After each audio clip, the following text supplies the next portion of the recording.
जय हिंद दोस्तों। जब से जियो ने अपना रिचार्ज का रेट बढ़ाया है, इसके बाद एयरटेल ने भी बढ़ा दिया, उसके बाद वीआई ने भी बढ़ा दिया, क्योंकि अपने देश में इन्हीं तीनों का एक छत्र राज चल रहा है, या तो जियो या तो एयरटेल और उसके पीछे पीछे वीआई। मतलब इतने बड़े 150 करोड़ के आबादी वाला देश में सिर्फ और सिर्फ 3 टेलीकॉम कंपनियां ही राज कर रही है। ये बहुत बड़ी समझिए कि शर्म की बात है, और यही वजह है कि लोगों के इन तीनों विकल्पों के अलावा कोई विकल्प ही नहीं है कि किसी और कंपनी में जाए। हालांकि गवर्नमेंट का कंपनी जिसका नाम बीएसएनएल भारत संचार निगम लिमिटेड है, और यह बहुत ही पुरानी कंपनी है, लेकिन उसका स्थिति आप लोगों का पता ही होगा कि अभी तक उसने 4G में एंट्री नहीं किया था, लेकिन अब बीएसएनएल ने भी 4G में एंट्री कर दिया है। अगस्त 2024 तक पूरे देश में बीएसएनएल का पूरा फुल्ली 4G नेटवर्क स्टार्ट हो जाएगा। हालांकि ये काफी दिनों से 4G पे काम चल रहा है, लेकिन अगस्त 2024 में पूरे देश में एक साथ सर्विस प्रोवाइड की जाएगी 4G का। तो हुआ क्या है कि लोग जियो से, एयरटेल से, वीआई से सारे लोग, अधिकतर लोग अब बीएसएनएल में पोर्ट हो रहे हैं। जहां जहां बीएसएनएल का सर्विस है वहां वहां लोग उसमें पोर्ट कर रहे हैं, क्योंकि वहां रिचार्ज का जो रेट है इतनी सस्ती है। मैं आपको बता दूं कि आप 1 महीने के लिए, मतलब 28 दिन के लिए मात्र 108 रुपए का रिचार्ज है, जिसमें 1 GB डेली डाटा मिलता है, कॉलिंग फ्री और एसएमएस आपको पर डे 100 एसएमएस ये सभी में रहता है। इसी प्रकार से प्लान है।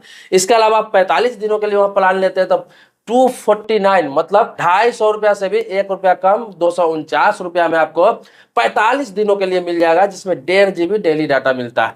इसके अलावा बता दूं 485 रुपया में 82 दिनों के लिए आपको मिल जाता है, जो लगभग 3 महीना से थोड़ा कम होता है, और यहाँ आपको डेली 2 GB डाटा मिल जाता है। तो इसी प्लान को देखते हुए बहुत सारे यूजर जियो से, आपको बता दूं एयरटेल से बीएसएनएल में आ रहा है। हाँ, जिनको 5G नेटवर्क की जरूरत है, जिन्हें 5G नेटवर्क अच्छा लगता है, वो लोग अभी नहीं जा रहा है। लेकिन अभी तक का आंकड़ा बता दूं कि लगभग 10 से 15 लाख यूजर अपने देश में वो बीएसएनएल में जा चुके हैं, जो एयरटेल के यूजर थे, जियो के यूजर थे। अब आपको बता दूं कि बीएसएनएल ने कहा है कि 2025 तक पूरे देश में बीएसएनएल में भी 5G नेटवर्क लॉन्च कर दिया जाएगा। अब इसके लिए सबसे खुशी की बात क्या है, सबसे बड़ी बात क्या है बीएसएनएल के लिए खास तौर पर, कि टाटा ने उनसे हाथ मिलाया है। आपको बता दूं कि टाटा कंसल्टेंसी सर्विस, इसके अलावा तेजस नेटवर्क, इसके अलावा आईटीआई, इन तीनों ने बीएसएनएल से हाथ मिला लिया है और इसके नेटवर्कों पे काम कर रहा है।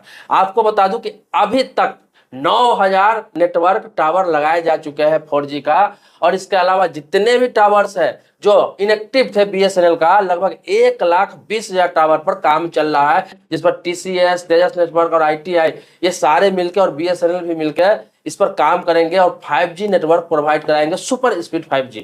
तो बीएसएनएल का एक समय था जब लोग मजाक उड़ाते थे, बीएसएनएल का मतलब कहते थे कि भाई साहब नहीं लगेगा, उसका मतलब होता है, जबकि उसका मतलब होता है भारत संचार निगम लिमिटेड। लेकिन लोग उनका मीम बनाते थे। लेकिन आज के दौर में बीएसएनएल कम बैक कर गया है, सिर्फ छोटी सी गलती की वजह से, क्योंकि जियो ने अपना प्राइस बढ़ा दिया है, एयरटेल ने बढ़ा दिया, और इसके अलावा वीआई ने भी पीछे पीछे साथ में बढ़ा दिया, क्योंकि इन तीनों के अलावा चौथा विकल्प इसके पास था नहीं। लेकिन लोगों ने अपना विकल्प ढूंढना स्टार्ट कर दिया है। अब एक खास बात आपको बताता हूं, इस बात को भी याद रखना चाहिए कि जियो ने ही आपको संचार क्रांति देश में लाया है। अपने देश में जियो अगर नहीं आता तो आप सोच सकते हैं कि 2016 से पहले की आप देख सकते हैं डाटा, कि आपको सिर्फ 2 GB डाटा लेने के लिए आपको 250-300 रुपया का रिचार्ज करना पड़ता था। इसके अलावा आपको बता दूं 10 GB डाटा लेने के लिए आपको 300-400 रुपया पे करने पड़ते थे, जो आपको 2 दिन से 3 दिन भी नहीं चलता था। जबकि कॉलिंग का तो छोड़ दीजिए, सिर्फ डाटा की बात कर रहा हूँ, ये सारे कंपनियों का था, चाहे उस समय आइडिया था, वोडा था, एयरटेल था, यही सब था।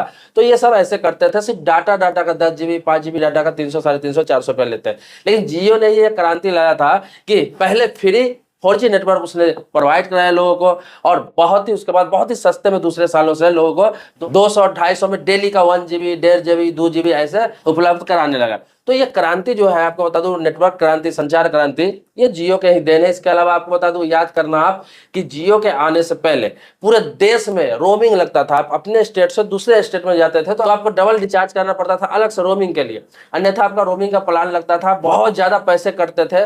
रोमिंग के लिए अलग रिचार्ज करना पड़ता था। जैसे बिहार के है, बंगाल के है, यूपी के, आप दिल्ली, मुंबई, कोलकाता कहीं जा रहे हैं घूमने के लिए, और तो आपको क्या करना पड़ता था, रोमिंग नेटवर्क रिचार्ज अलग से कराना पड़ता था। तो ये बहुत महंगा पड़ता था। लेकिन जियो के आने के बाद से वन नेशन वन नेटवर्क इन्होंने कर दिया, क्या है कि कहीं का सिम कहीं भी यूज कर सकते हैं, कहीं ले जा सकते हैं, कहीं पोर्ट कर सकते हैं। ये सब आपको याद रखना पड़ेगा कि जियो के आने के बाद ही हुआ। इसके अलावा सोशल मीडिया में जो क्रांति आई है, लोग दिन दिन बैठ के स्क्रॉल करते रहते हैं, वीडियो देखते रहते हैं, ये सब जियो के आने के बाद ही हुआ है।